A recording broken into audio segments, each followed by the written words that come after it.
Hello guys, welcome back to the channel. तो आज हम अपने एक नई वीडियो के साथ आए हैं और आज का वीडियो थोड़ा हटके होने वाला है क्योंकि ये एक प्रेडिक्शन वाला वीडियो होने वाला है। जैसे कि आप सबको पता है कि 1 फरवरी 2023 को हमारा यूनियन बजट पेश होगा, जो कि फाइनेंस मिनिस्ट्री के द्वारा निकाला जाएगा। फाइनेंस मिनिस्टर उससे अनाउंस करेंगे। तो हम यहाँ पे जस्ट एक एक्सपेक्टेशन लगा सकते हैं कि इस साल कैसा ये बजट होगा, क्या होगा। तो फर्स्ट ऑफ ऑल अगर मैं बात करूं तो ये 2023 का बजट थोड़ा सा स्पेशल होने वाला है। स्पेशल इसलिए होने वाला है क्योंकि ये लास्ट बजट है 2024 में, क्योंकि हमारे जनरल इलेक्शन है तो उससे पहले ये एक फुल फ्लेजेड आखिरी बजट है, तो उस पर सबकी नजरें बनी रहेंगी। और साथ ही साथ अगर मैं बात करूं हमारे पड़ोसी जैसे कि चाइना हो गया और पाकिस्तान हो गया, तो इनकी इकोनॉमीज की भी बहुत बुरी हालत है। Not only Pakistan and China, और कंट्रीज पूरे वर्ल्ड में ही बहुत ज्यादा बुरी हालत है देशों की। उसके बीच अगर हम बात करें तो इंडिया काफी अच्छी से परफॉर्म कर पाया है और इन सारे जो भी प्रॉब्लम्स हैं, ऑयल क्राइसिस वगैरह और एनर्जी क्राइसिस, इन सब से इंडिया ने अच्छे से फाइट आउट किया है।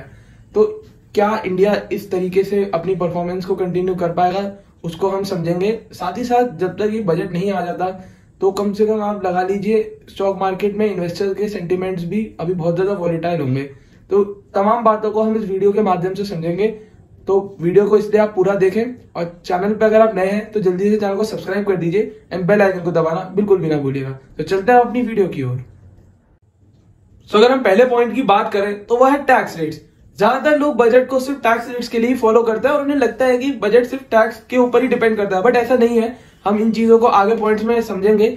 तो अगर मैं टैक्स की बात करूं तो उससे पहले हमको ये सबको जान लेना जरूरी है कि इन्फ्लेशन हम सबको पता है महंगाई को बोलते हैं, और महंगाई आज की तारीख पर सब पूरी दुनिया इससे जूझ रही है और इंडिया भी इससे कई हद तक इफेक्ट हुआ है, जिसकी वजह से कॉस्ट ऑफ लिविंग जो है वो बढ़ चुकी है।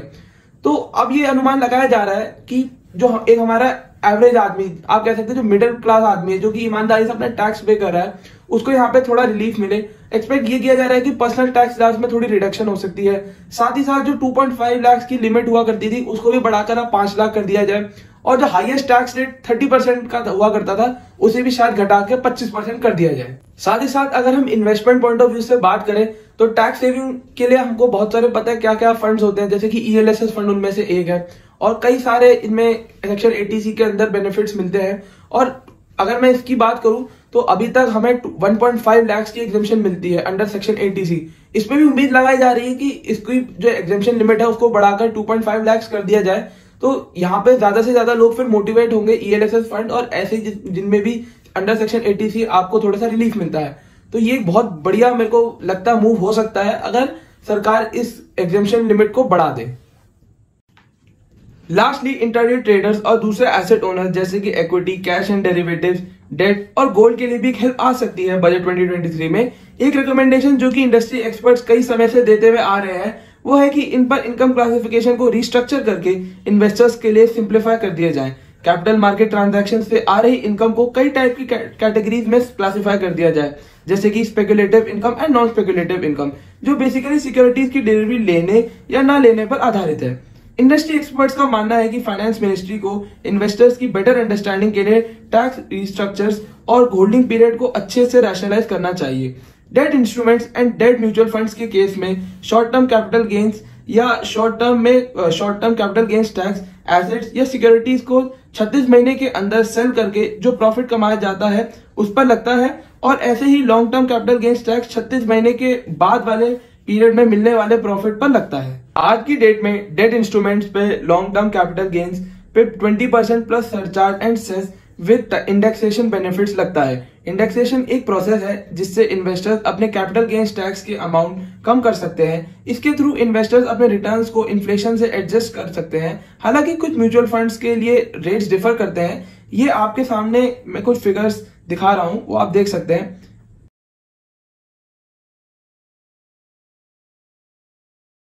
इतने सारी चीजों को अगर एक इन्वेस्टर के पॉइंट ऑफ व्यू से देखा जाए तो समझना थोड़ा मुश्किल है। तो एक्सपर्ट्स चाहते हैं कि इन्हें थोड़ा सिंप्लीफाई कर दिया जाए फॉर बेटर अंडरस्टैंडिंग।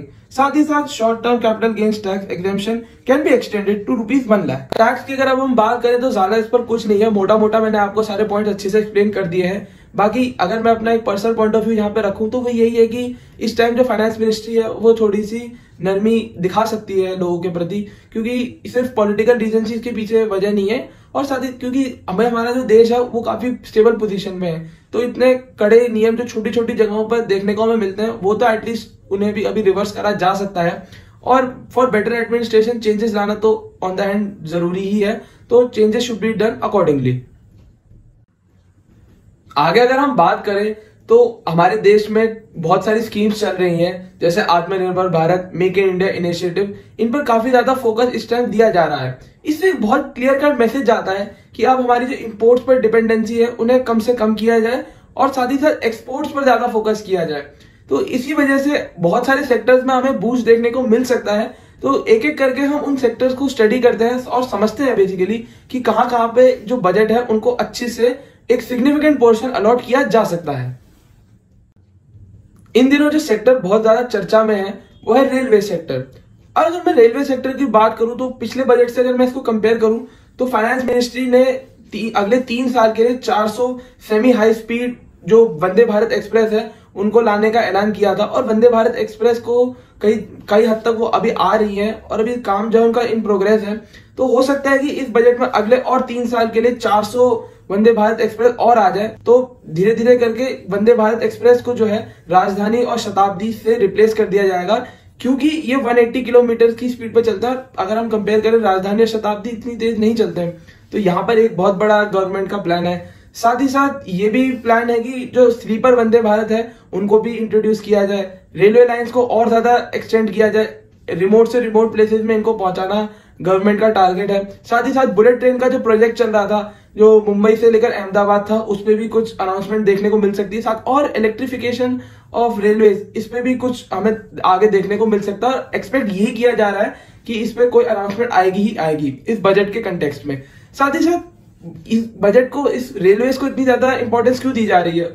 आप अगर वेस्टर्न कंट्रीज से अपने हमारे इंडिया के रेलवे सिस्टम को अगर रिलेट करें तो अभी हमारा रेलवे सिस्टम बहुत पीछे है। वहां एक कंट्री से लेकर वेस्टर्न, जैसे यूरोप में अगर आप चले जाएं तो आप यूरोपियन कंट्रीज को ट्रेन से भी घूम सकते हैं। तो ऐसे ही सिस्टम कुछ एशिया में भी आना चाहिए, लेकिन कंट्री को इसकी जो पहल कर सकता है वो सिर्फ एक इंडिया है। तो अभी मैं दूसरी कंट्रीज की तो गारंटी नहीं ले सकता कि आने वाले टाइम में क्या हम विद इन एशिया ट्रेन से ट्रैवल कर पाएंगे, लेकिन स्टार्ट अगर हम करें छोटे लेवल पे तो हम अपनी कंट्री में इस चीज को और बेहतर कर सकते हैं।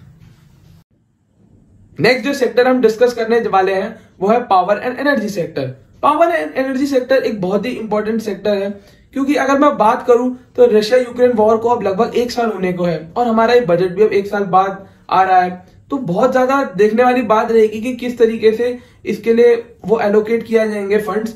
तो साथ ही साथ ये भी आप सबको पता होगा कि पूरी दुनिया की जो सप्लाई चेन है पावर एंड एनर्जी सेक्टर को लेकर वो पूरी तरीके से डिस्टर्ब हो चुकी है, लेकिन इंडिया को इससे ज्यादा कोई फर्क नहीं पड़ा है, जस्ट बिकॉज इंडिया के जो डिप्लोमेटिक टाइज है वो बहुत ज्यादा अच्छे हैं। तो इसका फायदा इंडिया को तो हो ही रहा है। साथ ही साथ देखने वाली बात ये रहेगी कि किस तरह इसको आगे कंटिन्यू रखा जाएगा, कितना अमाउंट या कितना पोर्शन हमारे जो बजट का इस पर एलोकेट किया जाएगा, क्योंकि मेरा मानना है कि एक बहुत ही इंपॉर्टेंट सेक्टर है। साथ ही साथ प्रधानमंत्री जी ने बहुत सारी ऐसी स्कीम्स निकाली है, उनमें से एक ये सौभाग्य स्कीम है, जिसके थ्रू उनका मिशन ये है कि हर गांव में वो लाइट वो पहुंचा सके। रिपोर्ट्स की माने तो इंडिया का कोल कंजम्पशन 2007 से लेकर आज तक डबल हो चुका है और 2025 तक तो ये बढ़ता हुआ ही नजर आएगा, जिसमें से 92% इलेक्ट्रिसिटी जनरेशन पर यूज होने वाला है। बट हमारी कंट्री में इनके ऑल्टरनेटिव्स पर भी नजर बनाई हुई है और उन पर हेविली इन्वेस्ट कर रहे हैं। जैसे कि सोलर पावर प्लांट्स की अगर हम बात करें तो उनको सेटअप करने में भी काफी ज्यादा कॉस्ट आती है। एक्चुअली जो इनिशियल कॉस्ट है उन्हें सेटअप करने की वो बहुत ज्यादा है, और अगर आप पूरे देश की बात करें, देश हमारा इतना बड़ा है तो वहां पूरे देश में लगाने में काफी ज्यादा खर्चा होगा। और साथ ही साथ इनकी डिस्ट्रीब्यूशन और कैपेसिटी को इंक्रीज करने के लिए भी फंड्स की अच्छी खासी नीड पड़ेगी। तो इसलिए मेरा ये मानना है कि ये सेक्टर जो है बहुत ज्यादा इंपॉर्टेंट होने वाला है इस बजट के हवाले से। एक और इमर्जिंग सेक्टर की अगर हम बात करें तो वो है सेमीकंडक्टर एंड चिप सेक्टर। ये आपको पता होगा कि बहुत ज्यादा फेमस है चाइना में ये इंडस्ट्री। फेमस एज इन अभी तक जो है dependency all over the world China के ऊपर थी लोगों की और देशों की। तो आपको अभी जैसे कि ये भी पता होगा कि चाइना में कोविड-19 के आउटब्रेक की वजह से इसके काम पर एक हॉट लग चुका है। तो इसका फायदा इंडिया को भरपूर लेना चाहिए। मेरे हिसाब से ये एक बहुत अच्छी अपॉर्चुनिटी है इंडिया के लिए कि यहाँ पर वो बाजी मार जाए। जो PLI स्कीम इंडिया ने निकाली थी जिसमें कि 76,000 करोड़ का ऐलान किया गया था, ऐसी और स्कीम्स के साथ इंडिया को आना पड़ेगा ताकि जो चाइना की मोनोपोली है इस सेक्टर में उसे हम तोड़ सकें। According to experts, semiconductors related components पे इंपोर्ट ड्यूटी रिड्यूस करने से लेके इलेक्ट्रॉनिक कंपोनेंट्स और सेमीकंडक्टर स्कीम को एडिशनल ईयर से एक्सटेंड करना गवर्नमेंट के लिए प्रायोरिटी होना चाहिए। 3 सेक्टर्स जो कि सेंटर स्टेज लेंगे इस बजट में वो है rural development, infrastructure and defence. उससे पहले मैं आपको एक बात बता दूं कि अर्बन डेवलपमेंट के लिए काफी सारी स्कीम्स जो निकाली गई थी, जैसे कि प्रधानमंत्री Awas Yojana, smart cities mission, metro rails etcetera, तो ये बहुत बड़ी सक्सेस रही है गवर्नमेंट की और उनका फोकस अब यही रहेगा कि इनके मोमेंटम को और ज्यादा से ज्यादा बढ़ाया जाए।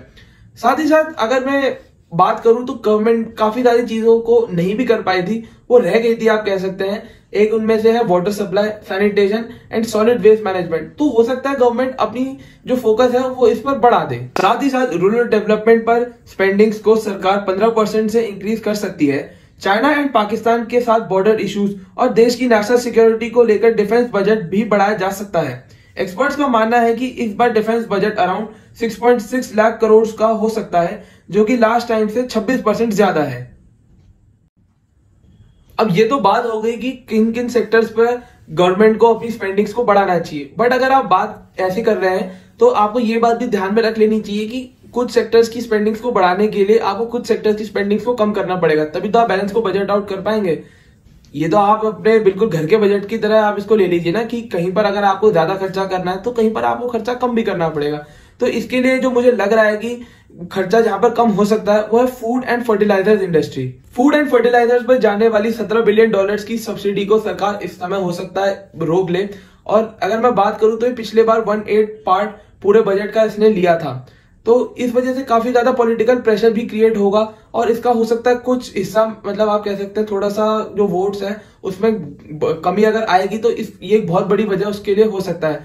फूड सब्सिडी का अगर मैं बात करूं तो इस बार वो 2.3 लाख करोड़ की होगी, जो कि पिछले बार 2.7 लाख करोड़ की थी। और अगर फर्टिलाइजर सब्सिडी की मैं बात करूं तो वो लास्ट टाइम से 2.3 लाख करोड़ से कम करके उसे भी 1.4 लाख करोड़ तक लाने का अनुमान लगाया जा रहा है। लास्ट में अगर मैं बात करूं तो गवर्नमेंट को एक काम और करना है, वो है फिस्कल डेफिसिट को कम करना। तो ये फिस्कल डेफिसिट इनको टारगेट जो है 6.4% में लाना है। अभी अगर मैं बात करूं तो 6.4% भी काफी ज्यादा है। ये एट एन एवरेज 4 to 4.5% रहा करता था 5 डेकेड्स में, बट सिंस क्योंकि 2020 में कोविड-19 आ गया था और इसकी वजह से स्पेंडिंग एकदम से जाकर बढ़ गई थी और इनकम तो बिल्कुल भी जनरेट नहीं हो रही थी, तो ये जो फिस्कल डेफिसिट है ये उस टाइम 9.3% हो गया था। तो उस हिसाब से सिस्टमैटिकली इसको धीरे धीरे करके नीचे लाया जाएगा। लास्ट में जाते जाते मैं यही कहूंगा कि इस टाइम हम बहुत सारी कंट्रीज में मुश्किल देखने को मिल रही है और वहीं पर अगर हम इंडिया को कंपेयर करें तो इंडिया ने इन चैलेंजेस को काफी अच्छे से एड्रेस किया है और हम कई हद तक बहुत ज्यादा सक्सेसफुल भी हो गए हैं। बट अगर मैं आज की बात करूं तो जिस तरीके से मैंने आपको बजट बताया और इनमें से कुछ अगर मेरी कुछ प्रेडिक्शन सही भी यहाँ पर चली जाती है और बजट भी जो निकलता है उसके बाद वो एज एक्सपेक्टेड वो अगर परफॉर्म कर जाता है तो ये एक बहुत बड़ी सक्सेस होगी हम लोगों की। तो अब आप क्या सोचते हैं प्लीज मुझे कमेंट्स करके जरूर बताइएगा। बाकी वीडियो अगर आपको अच्छी लगी हो तो प्लीज लाइक करिए, चैनल पे नए हैं तो चैनल को जल्दी से सब्सक्राइब करिए एंड बेल आइकन को दबाना तो बिल्कुल भी ना भूलें और इस वीडियो को ज्यादा से ज्यादा शेयर करें। तो मिलते हैं एक नई वीडियो के साथ। Thank you so much for watching. Good bye.